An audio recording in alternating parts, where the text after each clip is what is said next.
शुरू करते हैं अल्लाह के बाबरकत नाम से जो बड़ा मेहरबान और नहायत रहम वाला है। तमाम तारीफ़ें मेरे अल्लाह रब्बुल इज़्ज़त के लिए हैं। अस्सलाम वालेकुम लिसनर्स, मैं हूँ आप लोगों की होस्ट नौशीन और मैं अपने चैनल खौफनाक कहानियों में अपने सभी सुनने वालों को खुशामदीद कहती हूँ। मैं उम्मीद करती हूँ आप सब लोग खैरियत से होंगे, जहाँ होंगे खुश होंगे। मेरे चैनल की खौफनाक कहानियों को कितना पसंद करते हैं, अपनी राय का इज़हार कमेंट बॉक्स में ज़रूर किया करें। आज आप लोगों के लिए मैं एज़ यूजुअल बहुत ज़्यादा इंटरेस्टिंग हॉरर स्टोरीज़ लेकर आई हूँ, ऐसी खौफनाक कहानियाँ जिन्हें आप लोग बहुत ज़्यादा पसंद करेंगे। सिलसिला शुरू करते हैं आज की खौफनाक कहानियों का। बढ़ते हैं आज की पहली खौफनाक कहानी की तरफ। ये खौफनाक कहानी मेरे साथ शेयर कर रही हैं प्रियंका नाइक इंडिया से। प्रियंका कहती हैं कि आज आपके साथ हम लोगों के बिल्कुल सामने वाले घर में एक आंटी रहती हैं, उनके बेटे की ज़िंदगी में पेश आने वाली कहानी शेयर करना चाहती हूँ। आज से 4 साल पहले की बात है। उनके बेटे की जॉब नेवी में हुई तो उनकी जो फर्स्ट अपॉइंटमेंट थी वो उनकी साउथ इंडिया की कोची पोर्ट पर हुई। वहाँ पर वो चले गए, अपनी जॉब स्टार्ट कर दी उन्होंने वहाँ पर जाकर। वो बताते हैं कि उनके बेटे के साथ वहाँ पर जो कुछ हुआ वो बहुत ज़्यादा ही दिल दहला देने वाला था।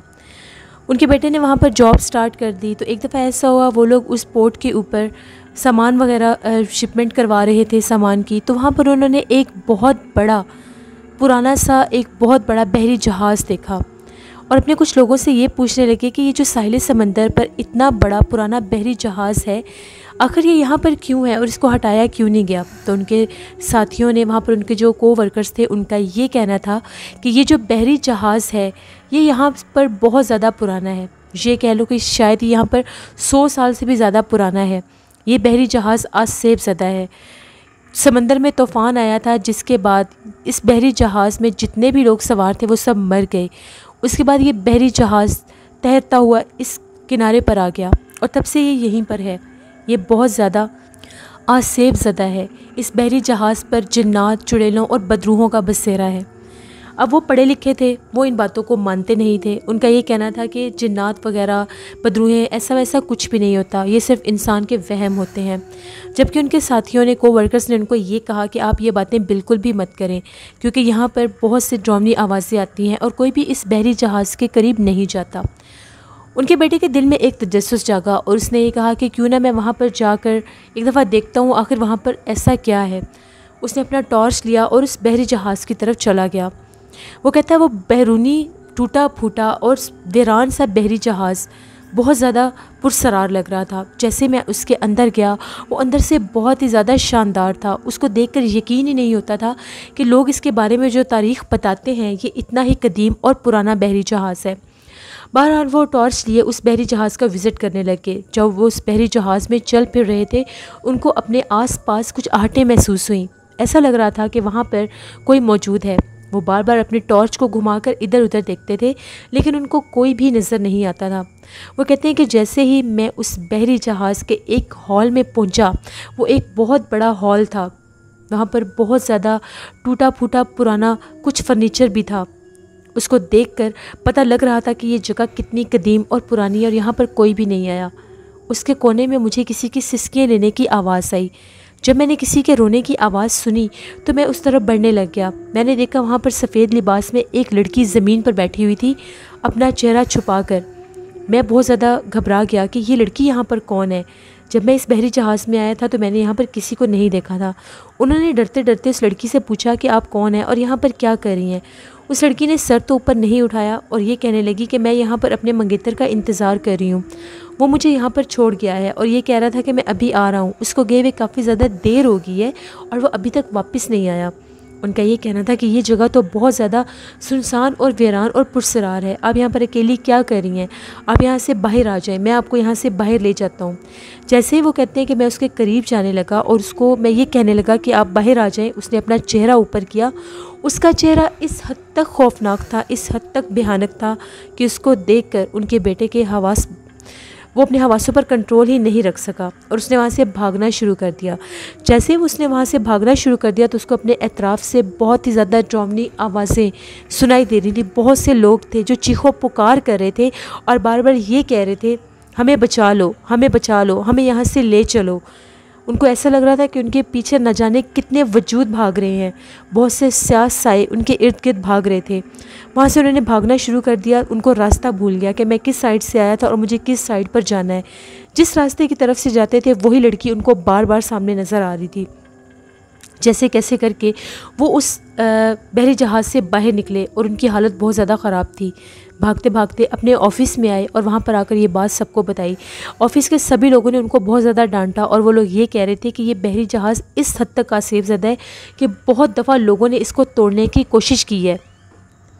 जो भी इसको तोड़ने की कोशिश करता है वो नाकाम होता है, क्योंकि उसको बहुत ही ज़्यादा डरावने चेहरे दिखाई देते हैं और कोई भी इस बहरी जहाज़ के करीब नहीं जा सकता।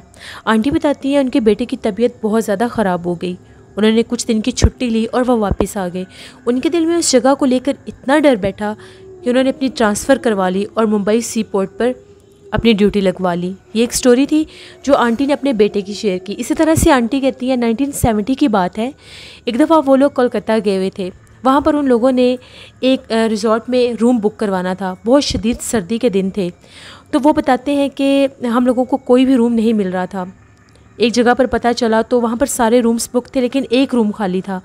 उन लोगों ने ये कहा कि आप हमें यही रूम दे दें। तो जो मैनेजर था उसका ये कहना था कि शाम 5 बजे के बाद इस कमरे की खिड़की आपने नहीं खोलनी और ना ही इस कमरे की खिड़की के पास खुले बाल लेकर खड़े होना है। उन लोगों ने कहा कि ठीक है, हम लोग इस बात का ख्याल रखेंगे। उसके बाद वो लोग कहते हैं कि आंटी, अंकल और उनका 3 साल का बेटा वो लोग उस रूम में चले गए। अगले दिन अंकल को कुछ काम था तो वो कोलकाता में वहाँ पर किसी को उनसे मिलना था, तो वो वहाँ पर चले गए। आंटी अकेली थी। आंटी कहती हैं कि शाम का टाइम था। मैंने जैसे अपने बेटे को सुलाया तो मैं नहाने के लिए चली गई कि मैं फ़्रेश हो जाती हूँ। जैसे ही वो कहती हैं मैं नहा के बाहर निकली, मुझे कमरे में कुछ घुटन सी महसूस हो रही थी। हालांकि सर्दी का मौसम था, इसके बावजूद उनको घुटन सी महसूस हो रही थी। उन्होंने उनके उसी कमरे की खिड़की को खोल दिया। वो कहती हैं कि अभी रात नहीं हुई थी, अभी दिन की रोशनी थी। जैसे मैंने कमरे की उस खिड़की को खोला, उसकी दूसरी तरफ बहुत दूर दूर तक कब्रिस्तान फैले हुए थे। वो कहती हैं जब मेरी नज़र पड़ी मैं बहुत ज़्यादा डर गई कि ये किस जगह पर ये रिसॉर्ट है, इसकी बैक साइड पर इतने तवील कब्रिस्तान है। वो बहुत डर गई। उन्होंने फ़ौरन से खिड़की बंद कर दी। उनके सर के बाल भी खुले हुए थे। उनके हस्बैंड को इस बात का पता नहीं था कि इन्होंने ये काम किया है। वो वापस आए, उन लोगों ने मिलकर खाना खाया। नॉर्मल रूटीन में थे वो लोग। जैसे वो कहते हैं कि आधी रात का टाइम हुआ, वो लोग सो रहे थे तो एकदम से आंटी की चीखों पुकार शुरू हो गई। जैसे ही उन्होंने आंखें खोली तो वो क्या देखते हैं कि उनकी मिसिस को कोई बालों से घसीट रहा है, लेकिन वो नज़र नहीं आ रहा। उनके बाल जो है वो हवा में है, उनको कोई घसीटता हुआ कमरे की उस खिड़की की तरफ लेकर जा रहा है। अंकल ने बहुत कोशिश की कि उनको छुड़वा सकें। वो बहुत ज़्यादा डर गए, चीखें मारते हुए नीचे भागे। वहाँ से जितने भी रिसेप्शन पर लोग थे उन सबको इकट्ठा किया। जब वो लोग आए तो बड़ी मुश्किल के साथ उन लोगों ने आंटी को छुड़वाया। आंटी बेहोश हो गई। तभी वो जो मैनेजर था उसका ये कहना था कि मैंने आप लोगों को मना भी किया था कि इस विंडो को ना खोलें। इस तरफ बहुत ज़्यादा दूर दूर तक कब्रिस्तान का इलाका है और बहुत ज़्यादा असेफ ज़्यादा जगह है। शाम के टाइम हम लोगों को ये वार्निंग दी गई है कि इन विंडोज़ को नहीं खोलना, लेकिन इसके बावजूद आप लोगों ने मेरी बात नहीं मानी। फिर उन लोगों ने बताया कि वहाँ पर कोई एक आमिल थे, किसी ने उनका बताया, क्योंकि उनकी तो हालत ही ठीक नहीं थी। बड़ी मुश्किल के साथ जैसे कैसे करके अंकल ने उन आमिल का उनको ट्रेस किया, उनका पता किया, उनको लेकर आए। उनकी बेबी की भी रो रो के बहुत बुरी हालत थी। तो वो कहते हैं कि जब वो आमिल आए, उन्होंने पढ़ाई की तो उनके जिस्म में मर्दाना आवाज़ में, बहुत ज़्यादा ड्रामनी आवाज़ में एक मर्द बोलने लग गया। अंकल ने वो कहते हैं कि उन्होंने उससे ये पूछा कि तुम क्यों इसको तंग कर रहे हो, इसको छोड़ दो, इसका क्या कसूर है। जिस पर उसका ये कहना था कि ये इस खिड़की के पास खड़ी थी, इसके बाल भी खुले थे। जब मैंने इसको देखा तो मैं इसके पीछे लग गया। मैं इसको अपने साथ लेकर जाऊंगा, मैं इसको नहीं छोड़ूंगा। बड़ी मुश्किल के साथ वो कहते हैं कि उन लोगों ने पढ़ाई वगैरह करवाई, कुछ उन्होंने अमल किया, जिसके बाद आंटी की कुछ हालत ठीक हुई तो वो लोग उनको लेकर वहाँ से वापस आ गए। ये 2 स्टोरीज़ थी जो प्रियंका ने शेयर की इंडिया से। बहुत शुक्रिया प्रियंका आपका। बढ़ते हैं एक और ख़ौफनाक कहानी की तरफ। ये ख़ौफनाक कहानी सीमा सुहेल शेयर करी है इंडिया से। सीमा कहती हैं कि मेरी जो पुप्पो हैं वो बताती हैं उनके कुछ रिलेटिव्स थे, वो यूपी अलीगढ़ में रहते थे। तो वो उनके नेबर में एक अजीबोगरीब वाक़या हुआ। वहाँ पर एक हस्बैंड वाइफ रहते थे। हस्बैंड का नेम जो था इमरान था और उनकी वाइफ का नेम शहनाज था। शहनाज के जो वालिदैन थे वो दिल्ली से थे। तो जो शहनाज थी शादी के बाद अलीगढ़ आ गई। वो कहती है कि उसके वालिद अक्सर बीमार रहा करते थे, लेकिन उसके शोहर को छुट्टी ही नहीं मिलती थी कि वो लोग वहाँ पर जा सकें, उनका पता कर सकें। तो एक दिन ऐसा हुआ, शहनाज को उसकी अम्मी की कॉल आई और वो ये कह रही थी कि क्या तुम उस दिन आओगी जब तुम्हारे वालिद साहब को कुछ हो गया, उनकी तबीयत ठीक नहीं रहती, तुम उनको आकर मिल लो। शहनाज ने ये बात अपने शोहर से डिस्कस की तो उसने ये कहा कि ठीक है, मैं तुम्हें आज रात की ट्रेन से दिल्ली भिजवा देता हूँ, तुम चली जाओ, मुझे जैसे ही छुट्टी मिलेगी फिर मैं तुम्हें आकर ले जाऊँगा। बहुत शदीद सर्दी थी, जनवरी का मौसम था, हर तरफ बहुत ज़्यादा धुंध थी। इमरान जो था अपनी मिसेस को छोड़ने के लिए रेलवे स्टेशन पर गया। तकरीबन रात 1:30 बजे वो टाइम वहाँ से निकलता था। रेलवे स्टेशन पर वो लोग इंतज़ार कर रहे थे। शदीद धुंध और ठंड पड़ रही थी। तभी ट्रेन आई तो इमरान ने शहनाज को दिल्ली के लिए रवाना कर दिया। इमरान जैसे ही शहनाज को छोड़कर वापस आ रहा था, जिस रास्ते से उसने गुजर कर अपने घर आना था, उस रास्ते में एक बहुत बड़ा कब्रिस्तान पड़ता था। इमरान जैसे ही कब्रिस्तान के दरवाजे के पास पहुंचा, अभी उसको क्रॉस ही करा था, उसकी गाड़ी बंद हो गई। उसकी गाड़ी चल ही नहीं रही थी। उसको बहुत ज़्यादा अजीब लगा कि अभी तो मेरी गाड़ी बिल्कुल ठीक चल रही थी, एकदम से गाड़ी को क्या हो गया। वो गाड़ी से बाहर निकला और जैसे ही बाहर आकर गाड़ी को देखने लगा, धुंध इस हद तक थी कि उसको कुछ नज़र ही नहीं आ रहा था। उसको सिर्फ इतनी आवाज़ आई कि जैसे उसकी कार का पिछला दरवाज़ा किसी ने खोल कर बंद किया है। उसको बहुत ज़्यादा तज्जुब हुआ कि यहाँ पर तो कोई भी नहीं है, कब्रिस्तान का हिस्सा है, ये मेरी गाड़ी का दरवाज़ा किसने खोला है। वो तेज़ी से भागता हुआ पिछली तरफ गया गाड़ी के, देखा तो वहाँ पर कुछ भी नहीं था। उसे ये लगा कि शायद मेरा वहम होगा। गाड़ी में बैठा, जैसे ही गाड़ी को स्टार्ट किया, गाड़ी स्टार्ट होगी। गाड़ी को लेकर घर पहुँचा। घर आया, काफ़ी ज़्यादा सर्दी लग रही थी उसको। वो कहता है कि मैं इंतज़ार करने लगा कि अभी जैसे ही फजर की अजान होगी नमाज़ पढ़ के सोऊंगा, थोड़ा सा टाइम है, अभी जाग लेता हूँ। जैसे ही वो कहता है कि मैं अपने बिस्तर पर लेटा, तकरीबन 20 से 25 मिनट गुजरे होंगे, एकदम से डोर बेल बजी। वो बहुत ज़्यादा चौंका कि मेरा तो कोई ऐसा रिलेटिव भी नहीं है जो इस टाइम यहाँ पर आएगा, तो ये किसने मुझे कौन आया होगा इस टाइम जो बेल दे रहा है। वो फ़ौरन से बाहर गया। जैसे ही दरवाज़ा खोला, सामने उसकी मिसेस खड़ी थी। वो बहुत ज़्यादा हैरान हुआ। उसने कहा कि मैं तो तुम्हें अभी ट्रेन पर चढ़ा कर आया हूँ, तुम वापस कैसे आ गई। उसने ये कहा कि मेरा दिल नहीं चाह रहा था तुम्हें अकेले छोड़कर जाऊँ, जब आपको छुट्टी मिलेगी तो हम लोग मिलकर चले जाएंगे। इमरान ने कहा ठीक है, अंदर आ जाओ। जैसे ही वो अंदर आई तो इमरान ने ये कहा कि अभी फजर की आज़ान होने वाली है, हम दोनों नमाज़ पढ़ के फिर ही सोते हैं। उसने ये कहा कि नहीं, मैं बहुत थकी हुई हूँ, मैं चल कर आई हूँ, आप नमाज़ पढ़ लें, मैं फिर पढ़ लूँगी। उसने कहा कि ठीक है। हालांकि आज तक उसने ऐसा किया नहीं था। शहनाज और वो दोनों 5 वक्त के नमाजी थे। वो जाकर अपने बिस्तर पर लेट गई। जैसे ही इमरान नमाज़ पढ़ कर आया, इमरान ने शहनाज से ये कहा, मुझे कुरान पाक उठा दो, सामने अलमारी पर पड़ा है, मुझे सुपारा पढ़ना है। शहनाज ने फिर वही जवाब दिया, मेरी तबीयत नहीं ठीक, मैं थकी हुई हूँ, आप खुद उठा लें। उसे काफ़ी ज़्यादा हैरानगी हुई। इसके बावजूद उसने इस बात को भी इग्नोर कर दिया। कुरान पाक पढ़ा और वो सो गई। सुबह उठकर वो अपने ऑफिस चला गया। दिन गुजरते गए। जो इमरान था, उसकी तबीयत दिन ब दिन बहुत ज़्यादा ख़राब रहने लगी। उसके सर में दर्द रहता था और वो हर वक्त निढाल रहता था, हर वक्त उसको बुखार ही रहता था। वो अपनी हालत से बहुत ज़्यादा परेशान था कि पता नहीं दिन ब दिन मुझे क्या होता जा रहा है। एक दफ़ा ऐसा हुआ, वो अपने घर जल्दी वापस आ गया। उसकी तबीयत बहुत ज़्यादा ख़राब थी। उसकी बीवी, अभी वो यही समझ रहा था कि मेरी बीवी गई हुई है। तकरीबन उसको गए उसके हिसाब से 10 से 11 दिन गुजर चुके थे। वो वापस आया और बार बार दरवाज़े पर दस्तक दे रहा था, लेकिन कोई भी दरवाज़ा नहीं खोल रहा था। अपने घर की बैक साइड पर गया, खिड़की में से भी अपनी बीवी को आवाज़ें देने लग गया कि दरवाज़ा क्यों नहीं खोल रही।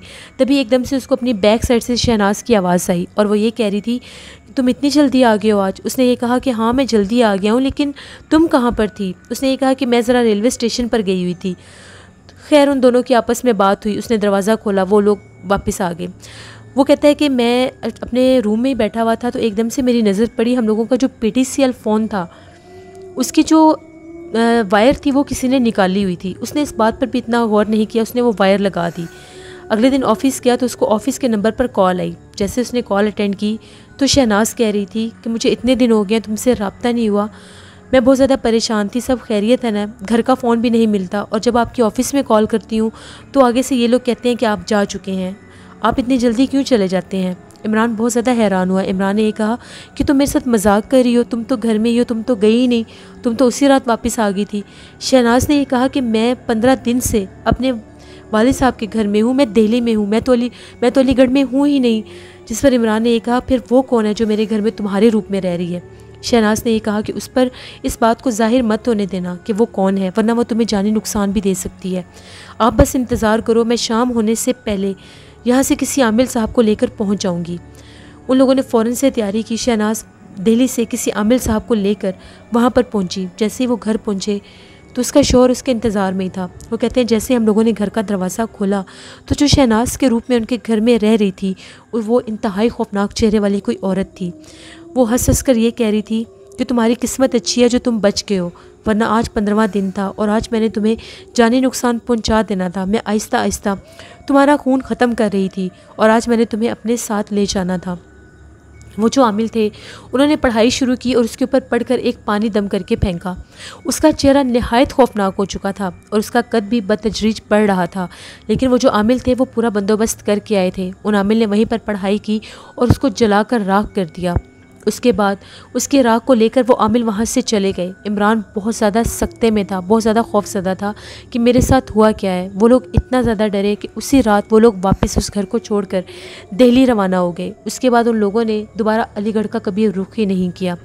ये स्टोरी थी जो मेरी फुप्पो के नेबर में थे लोग, उन्होंने ये स्टोरी सुनाई थी जो अलीगढ़ में रहते थे। ये स्टोरी थी जो सीमा सुहेल ने शेयर की। बहुत शुक्रिया सीमा सुहेल आपका। बढ़ते हैं एक और खौफनाक कहानी की तरफ। ये खौफनाक कहानी अली शेयर कर रहे हैं इंडिया हैदराबाद से। अली कहते हैं मैं इंडिया हैदराबाद का रहने वाला हूँ। आपके साथ अपने दादाजी की ज़िंदगी में पेश आने वाली एक बहुत ही ज़्यादा ड्रामनी कहानी शेयर करना चाहता हूँ। मेरे दादाजी जब बिल्कुल यंग हुआ करते थे तो वो राजस्थान के एक गांव में रहते थे। उस दौर में राजस्थान के एक गांव में एक बात मशहूर हुई थी कि वहाँ पर एक हिंदू बरादरी का एक गांव होता था जो देखते ही देखते इतना वीरान और सुनसान हो गया था कि वहाँ पर इंसान तो क्या कोई परिंदा भी नज़र नहीं आता था। उस गांव के बारे में ये बात मशहूर हुई थी कि वहाँ पर एक 100 साल से भी पुराना मरघट था, शमशान घाट था, जिस पर डायनों का एक कबीला आबाद हो चुका था। डायनों के उस कबीले ने देखते ही देखते उस गांव में बहुत ज़्यादा तबाही मचाई और वहाँ पर इंसानों का वजूद भी ख़त्म हो गया। राजस्थान का वो गांव जीती जागती एक भयानक तस्वीर बन के रह गया था। वहाँ से रात के टाइम चीखें सुनाई देती थी, रात के टाइम कहके सुनाई देते थे। डर के मारे लोग उस गांव की हदूद से भी नहीं गुजरा करते थे। दादाजी बताते हैं उनका वहाँ पर एक दोस्त भी रहता था। दादाजी का वो जो दोस्त था वो हिंदू था, लेकिन दादाजी के साथ मिलकर काम किया करता था। उसने ये बताया कि हम लोगों के गांव में जब भी कोई मर जाता है तो जब उसको उसकी आखिरी रस्मात पूरी करने के लिए मरघट में ले जाया जाता है तो एकदम से वहाँ पर आंधी तूफान शुरू हो जाता है। दिन के टाइम भी लेकर जाएं तो आसमान पर काले बादल छा जाते हैं और अजीबोगरीब तरह की चीखें सुनाई देने लगती हैं। हम लोगों को बहुत ज़्यादा दिक्कत होती है कि वहाँ पर हम लोग आखिरी रस्मात भी नहीं अदा कर सकते। जैसे कैसे करके हम लोग आखिरी रस्मात अदा करते हैं और जब तक आखिरी रस्मात अदा करते हैं वहाँ पर वही भौचाल रहता है। बहुत ज़्यादा ड्रामनी आवाज़ें आती हैं, यहाँ तक कि डर के मारे शमशान घाट की तरफ, उस मरघट की तरफ कोई जा भी नहीं सकता। वहाँ पर बहुत ज़्यादा ड्रामने चेहरे वाली 10 से 12 औरतें नज़र आती हैं जो रात होते ही मरघट में चलती फिरती दिखाई देती हैं। पहले वहाँ पर मरघट के करीब ही एक चौकीदार रहा करता था जो उसकी हिफाजत करता था। चौकीदार के साथ भी अजीबोगरीब वाक़यात हुए। चौकीदार को कोई बहुत ज़्यादा ना दिखने वाला वजूद मारता था और वो ये कहता था कि सारी रात मुझे अपने झोंपड़े के बाहर से ड्रामनी आवाज़ें आती हैं, औरतें रोती हैं। जब मैं बाहर निकल कर देखता हूँ तो बहुत ज़्यादा ड्रामने चेहरे वाली, बहुत कदावर कदों वाली औरतें मरघट में चल फिर रही होती हैं। जैसे मैं पूछता हूँ कि वो लोग कौन हैं तो वो ड्रामने चेहरे वाली औरतें गायब हो जाती हैं। उसके बाद बहुत से तांत्रिक और पंडित भी वहाँ पर गए। उन्होंने जब उस जगह पर जाकर पढ़ाई वगैरह की तो उनका ये कहना था कि यहाँ पर डायनों का एक कबीला आबाद हो चुका है। अगर अब दोबारा से यहाँ पर किसी की आखिरी रस्मात अदा की गई तो वो जो ज़िंदा लोग हैं उनको भी मारना शुरू कर देंगी। लोगों के दिलों में उस जगह को लेकर इतना खौफ पैदा हुआ कि लोगों ने उस जगह पर जाना ही छोड़ दिया। उसके बाद गांव में जब भी कोई मर जाता था तो उसकी आखिरी रस्मात गांव के चौराहे में ही अदा की जाती थी, क्योंकि मरघट की तरफ तो वो लोग जा ही नहीं सकते थे। वहाँ पर तो रात जब से वो जगह सुनसान और वीरान हुई थी, दिन के टाइम भी वहाँ पर बहुत ज़्यादा डायनों और चुड़ैलों की आवाज़ें गूंजती थी। ऐसा लगता था दूर से औरतें आवाज़ें देती हैं। कभी कभी स्याह लिबास में लोगों को मरघट पर वो औरतें नज़र भी आती थी, लेकिन दिन के टाइम वो लोगों को बहुत ज़्यादा नुकसान नहीं देती थी। वो कहते हैं जब वक्त गुजरता गया, बहुत कोशिश के बावजूद भी वो वहाँ से उन डायनों को नहीं भगा सके, तो उन डायनों ने गाँव का रुख कर लिया। जब भी वहाँ पर कोई मौत होती थी, उस दिन गांव में बहुत ज़्यादा डरावना मंजर होता था। चीखों पुकार सुनाई देता था, सारी सारी रात रोने की आवाज़ें आती थी। लोग इस हद तक डर गए थे कि कोई डर के मारे वहाँ से बाहर भी नहीं निकलता था। खौफ के मारे भी बहुत से लोगों की मौतें हो चुकी थीं, क्योंकि वो ये कहते थे कि जब भी गांव में किसी की मौत होती है तो वहाँ पर उस रात बहुत ज़्यादा शदीद आंधी तूफ़ान आता है, वही आंधी तूफ़ान जो उससे पहले मरघट में आता था। उन लोगों को अब इस बात का अंदाज़ा हो चुका था कि अब उन डायनों के कबीले ने गाँव का रुख कर लिया है। वो लोग इतने खौफजदा हुए कि लोगों ने आहिस्ता आहिस्ता कर कर उस गांव को खाली छोड़ दिया। वो गांव वीरान हो गया। उस गांव में डायनों ने बसेरा कर लिया। उन घरों में भी कभी कभार इंसानी रूप में वो दिखाई देती थी। लोगों के दिलों में इतना खौफ बैठा कि दादाजी बताते थे, उनके दोस्त ने ये कहा कि हम लोगों ने कुछ ही महीनों में वो गाँव खाली कर दिया। 1 से 2 दफ़ा गाँव के कुछ लोग तांत्रिक और पंडितों को साथ लेकर जाते थे कि वहाँ से अपना सामान वगैरह उठा सकें, लेकिन जैसे ही वो गांव की हदूद में पाँव रखते थे तो बहुत ज़्यादा डरावनी आवाज़ें आने लग जाती थी, रोने की आवाज़ें आने लग जाती थी, चीखों पुकार शुरू हो जाते थे। वो लोग इतना डरते थे कि गांव में जाने से पहले ही बाहर वापस आ जाते थे। उस गांव के बारे में दादाजी कहते हैं बहुत सी लोगों ने मन गढ़ंत कहानियाँ भी गढ़नी शुरू कर दी कि इस गांव में दिन दिहाड़े भी डायनें नज़र आती हैं। फिर दादाजी ने ये कहा कि एक दफ़ा हम लोग भी उस गांव के करीब से ही गुजर रहे। हम लोग उस गांव से थोड़े ही दूर थे, यहाँ तक कि हम लोगों ने उस मरघट को भी दूर से देखा था। हम लोगों ने वहाँ पर बेतहाशा औरतें देखी। हैरत की बात ये थी कि उस गांव में सिर्फ़ और सिर्फ औरतें ही थीं, और उन सब औरतों की उम्र भी एक जितनी ही थी। ना वो बहुत जवान थी, ना वो बहुत बूढ़ी थी, और उनके कद भी बहुत ज़्यादा लंबे थे। दादाजी वगैरह मुस्लिम थे। वो कहते हैं कि जब हम लोग उस जगह से गुजरने लगे, हम लोगों ने आयतल कुर्सी और दरूद पाक पढ़ना शुरू कर दिया। हम लोगों का काफ़िला गुजर रहा था उस जगह से, तो वो जितनी भी औरतें थीं हम लोगों ने दूर से तो देखी, लेकिन जब हमने आयतल कुर्सी और दरूद पाक पढ़ना शुरू किया, हम लोगों के देखते ही देखते वो गायब हो गई। तब हम लोगों को यकीन हो गया कि इस गाँव के बारे में जो भी बातें मशहूर थी वो सब सच थी। मेरे दोस्त ने मुझे बाद में बताया था कि उस गाँव में कभी भी कोई वापस नहीं गया। उसके बाद राजस्थान का वो गांव खंडरात बन के रह गया, जहाँ पर सिर्फ़ और सिर्फ डायनों के कबीले आबाद थे। दादाजी कहते हैं फिर उसके बाद हम लोगों ने भी राजस्थान के इलाके छोड़ दिए और वो लोग भी हैदराबाद में आ गए। ये एक स्टोरी थी जो अली ने शेयर की। बहुत शुक्रिया अली आपका। इससे ये थी आज की खौफनाक कहानियाँ। अपना फीडबैक मुझे ज़रूर दें, आप लोगों को कैसी लगी। आप लोग भी अपनी खौफनाक कहानियाँ शेयर कर सकते हैं डिस्क्रिप्शन बॉक्स में दिए गए ईमेल ID noshinmurk57@gmail.com पर। इसके अलावा आप लोग मुझे कमेंट बॉक्स में भी स्टोरी शेयर कर सकते हैं। लिसनर्स, हॉरर उर्दू सेंटर पर आज जिनज़ादी की 6ठी एपिसोड मैंने अपलोड कर दी है, उसको ज़रूर विज़िट करिएगा। जिन लोगों ने अभी तक मेरे हॉरर उर्दू सेंटर को सब्सक्राइब नहीं किया, उसको भी जाकर सब्सक्राइब करें। आप लोगों को वहाँ के नॉवल बहुत ज़्यादा पसंद आएंगे। ऐसे बहुत से लोग हैं जो मेरे रेगुलर स्टोरी सेंटर्स को क्रिटिसाइज़ कर रहे हैं। मैंने आप लोगों से पहले भी रिक्वेस्ट की थी कि किसी को भी क्रिटिसाइज़ मत किया करें। अगर मेरे चैनल पर पार्टिसिपेट करने के लिए कोई इतनी मेहनत करता है कि डेली बेसिस पर मेरे साथ स्टोरी शेयर कर रहे हैं, तो इसका ये मतलब नहीं है कि वो कहानियाँ फ़ेक हैं। वो लोगों से सुनते हैं, ये जिस भी वे से वो लोग स्टोरीज़ लाते हैं वो मेरे साथ शेयर करते हैं। अगर आप लोग किसी को अप्रिशिएट नहीं कर सकते तो किसी को इस तरह से डिग्रेड भी मत किया करें, क्रिटिसाइज़ भी मत किया करें। और अगर आप लोगों को ये स्टोरीज़ फ़ेक लगती हैं, जिन लोगों को फ़ेक लगती हैं कि जो रेगुलर स्टोरी सेंटर हैं वो फ़ेक स्टोरी शेयर करते हैं, तो आप हॉरर उर्दू सेंटर पर जाकर नॉवेल्स भी सुन सकते हैं। लेकिन प्लीज़ किसी को इस तरह से क्रिटिसाइज़ मत किया करें। नीलम वॉइस ऑफिशियल मेरी सिस्टर का चैनल है, उनको भी जाकर सब्सक्राइब करें, उनको भी सपोर्ट करें। उनके चैनल की स्टोरीज़ आपको बहुत पसंद आएंगी। अपना बहुत सा ख्याल रखिएगा। अपनी ढेरों दुआओं में मुझे, मेरी फैमिली को ज़रूर याद रखिएगा। कल आप लोगों के साथ फिर मुलाकात होगी किसी नई खौफनाक कहानी में। मुझे इजाज़त दीजिए। Thank you for watching. Stay blessed. Allah निगहबान।